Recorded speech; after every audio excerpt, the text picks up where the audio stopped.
खेती की तरफ अगर हम बढ़ेंगे, हम कम पेस्टिसाइड और खाद का उपयोग करेंगे तो कम बीमारियां होंगी। हमें डॉक्टरों पे भी नहीं जाना पड़ेगा, तो डॉक्टरों पे नहीं जाना पड़ेगा तो हमारा शरीर हष्ट पुष्ट होगा, और शरीर हष्ट पुष्ट होगा, हम गति से काम को भी कर सकेंगे, हमारी विकास की गति भी बढ़ेगी। भाइयों, अगर हमारा हष्ट पुष्ट शरीर है, अगर कोई बीमारी आ जाती है तो भाइयों एकदम विकास की गति धीमी पड़ जाती है, रुक जाती है। तो हमें इस बात की भी चिंता करनी चाहिए, आने वाले समय के अंदर हमारी पीढ़ियां सशक्त और मजबूत हो, उसको लेकर के हमें प्राकृतिक खेती की तरफ वो बढ़ना।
सबसे पहले तो आपका पूरा परिचय जानना चाहिए। मेरा नाम दीपक है और मेरा गांव भगवानपुर है। दीपक, आप खेती करते हैं, परंपरागत खेती गेहूं और सरसों छोड़कर आपने नेचुरल फार्मिंग क्यों अपनाई? क्या सोचकर आपने ये किया? नेचुरल फार्मिंग इसलिए अपनाई क्योंकि इसमें मुनाफा ज़्यादा है। परंपरागत खेती में मुनाफा कम था, मेहनत ज़्यादा थी। बीज का और सभी भाड़ा मिलाकर वहाँ ज़्यादा वो लगता था पैसा, और इसमें हमारी बचत भी ज़्यादा, पैसे कम लगते हैं। तो जो मार्केट के अंदर जो सब्जियां मिलती हैं यूरिया से उगाई जाती है, आप किस प्रकार की खाद का प्रयोग करते हैं? हम प्योर रासायनिक खाद का उपयोग करते हैं। गाय का गोबर और जो वर्मी कंपोस्ट वगैरह का अपने घर पर ही वैसी दवाइयाँ बनाते हैं हम कभी इसी यूरिया वगैरह का प्रयोग नहीं करते हैं। क्या फर्क क्या होता है बाजार में मिलने वाली सब्जी और फलों का और इस नेचुरल फार्मिंग से उगाई गई सब्जियों? ये सब्जियां सभी प्योर हैं और इसमें कोई कीटनाशक का प्रयोग नहीं किया गया है, स्वास्थ्य के लिए भी लाभदायक है। और जो बाजार में मिलने वाली जो सब्जियां हैं ये कीटनाशक के प्रयोग से उगाई जाती हैं, इनमें की है बहुत ज़्यादा नुकसानदायक होता है। अब बताते हैं कि जो बाजार की सब्जियां 2 या 3 दिन में खराब हो जाती है, लेकिन ये 10 से 12 दिन तक खराब नहीं होती। हाँ जी, ये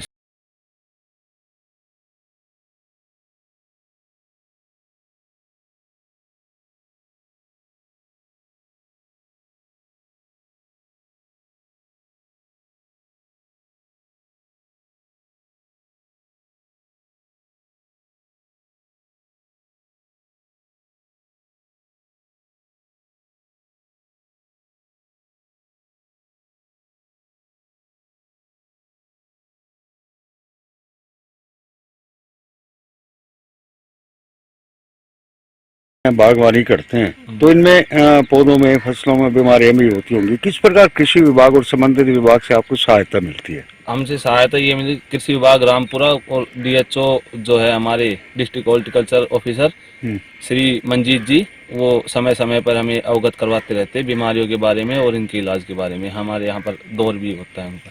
क्या कितनी मुश्किलें आती हैं इस प्रकार की बागवानी करने के अंदर? मुश्किलें तो बहुत आती है। क्या किस प्रकार की मुश्किल होती है? क्योंकि परंपरागत खेती आसान थी या ये आसान है?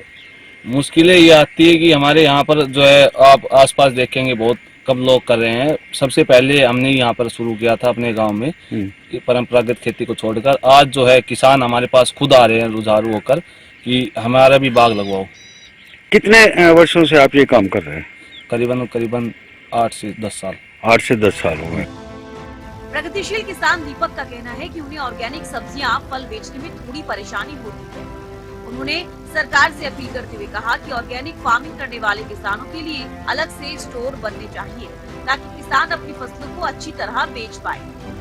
अब सबसे बड़ा सवाल आता है मार्केटिंग का कि आप सब्जियां उगा रहे हैं, फल उगा रहे हैं, किन्नू मौसमी उगा रहे हैं, इनको मार्केटिंग करने में कितनी समस्या का सामना करना पड़ता है और क्या आपका सुझाव है इसके लिए? मार्केटिंग के लिए सर समस्या का बहुत ज़्यादा समाधान करना पड़ता है। जो आड़ती वगैरह होते हैं वो अपने भाव देते हैं मन बोले, हमें जो हमारी फसल का अच्छा भाव नहीं मिल पाता है। रिक्वेस्ट करूंगा कि हमें जो है स्टोर वगैरह बनाए जाएं सभी जगह, तो किसान जो है अपनी ऑर्गेनिक फसलों को अच्छी तरह बेच पाए। हम्म।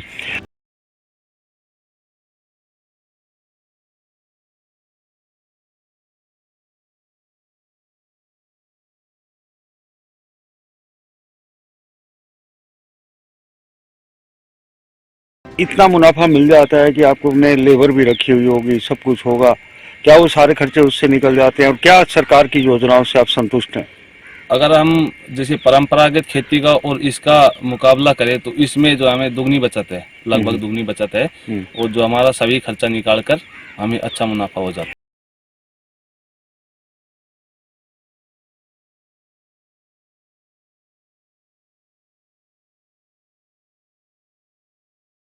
की खेती कर रही है और अच्छा मुनाफा कमा रही है। साथ ही उन्होंने अन्य किसानों से भी अपील करते हुए कहा कि किसानों को बागवानी अपनाकर ऑर्गेनिक सब्जियां जरूर उगानी चाहिए ताकि लोगों को भी भयानक बीमारियों से बचाया जा सके और अच्छा मुनाफा भी किसान कमा पाए। इसलिए जैविक तरीके से फल सब्जियां उगानी चाहिए। अब यहाँ पर क्या क्या चीजें उगा रहे हैं? हमने यहाँ पर बैंगन उगा रखा है, मेथी उगा रखी है, गाजर है, और घिया तोरी वगैरह भी हम समय समय पर उगाते रहते हैं। अपने किसान साथियों के लिए, दूसरे किसान साथियों के लिए जो अब भी परंपरागत खेती कर रहे हैं, उनके लिए क्या मैसेज देना चाहिए? मैं ये मैसेज देना चाहूंगा कि जिसके पास भी 4 से 5 एकड़ या उससे भी ज्यादा हो, 2 किले वाले भी, सभी 1 किले में अपनी ऑर्गेनिक सब्जी उगाकर जरूर देखें। नहीं लगता कि इस दिशा में सभी को कदम बढ़ाना चाहिए? बिल्कुल लगता है सर। आम जनता जो कैंसर जैसी भयानक बीमारियों से पीड़ित होती है, वो यूरिया से, विषाक्त सब्जियों से होती है।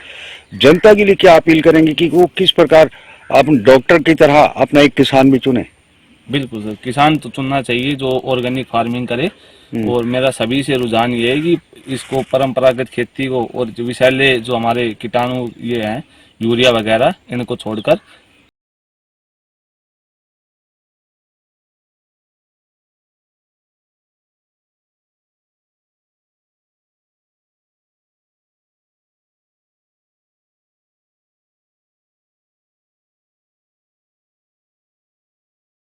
करते हैं। खाद किस प्रकार का यूज करते हैं आप? हम सर खुद ही गाय का प्रयोग करते हैं, गाय के गोबर का, और जो है अपने घर पर ये गुड़ और इनसे अपना वो बनाते हैं।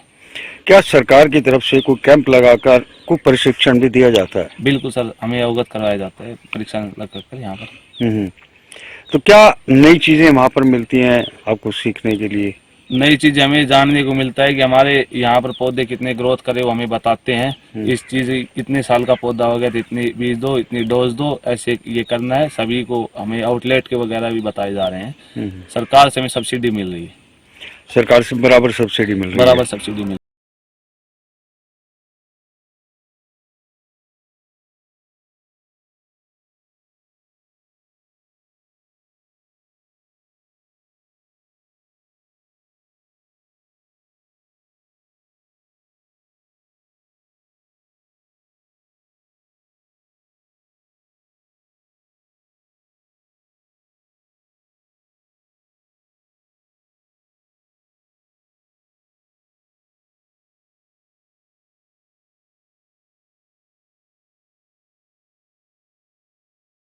और जो दूसरी परंपरागत है, इन दोनों में फर्क क्या है?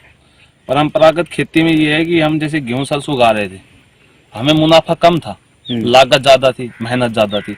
इसमें मेहनत और लागत दोनों का में मुनाफा ज्यादा है, लगभग दोगुना मुनाफा हम ले रहे हैं। अब आप देख सकते हैं, हमें यहाँ पर जो है किन्नू के पेड़ लगा रखे, बीच में सब्जी कर रहे हैं, हमें बताया कि दुगनी आय, और वो जो है हम सफल दिशा में जा रहे हैं।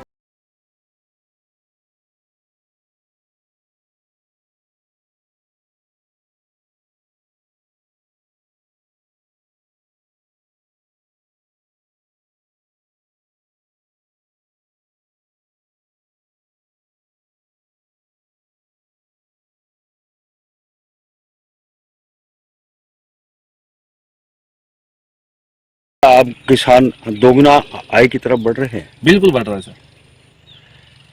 आपको इसका बेनिफिट्स वगैरह सब मिल रहे हैं? हमें मिल रहा है, आप देख सकते हैं खुद ही, हमने जैसे बीच बीच में किन्नू के पेड़ लगा रखे हैं, उनके बीच में सब्जी कर रहे हैं, तो ये दुगनी फसल हम ले रहे हैं, दुगना मुनाफा मिल रहा है हमें। अब सरकार की जो योजनाएं हैं किसान को उन्नत बनाना, प्रगतिशील बनाना, उसके लिए किस प्रकार से सरकार का धन्यवाद करेंगे? सरकार जो है हमें कृषि विभाग की तरफ से हर सब्सिडी और हर महकमे को उसकी जानकारी मिल रही है, हम इसीलिए धन्यवाद करना चाहेंगे सरकार का।